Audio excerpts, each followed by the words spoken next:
Mums reikės ančiukų širdelių. Nupjausim riebalinę dalį ir naudosim tik tai raumenį.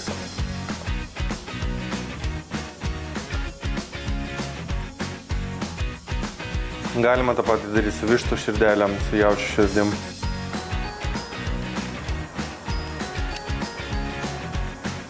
Kol širdelės kepa, padarysim glazūrą. Tai reikės cukraus, tiesiog pilam į kaitintą keptuvę, austrių padažo, čili fleikų, kumino, čiobrelių. Pilam truputį vandens ir darysim karamelę.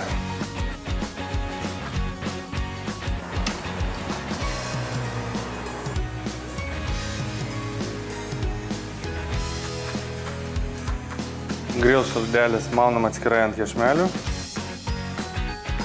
Turim prieskonių karamelę, voliuojam širdelę ir į kanapių sėklas.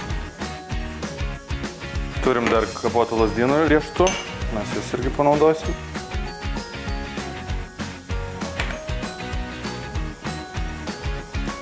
Tarkuojam parmezaną.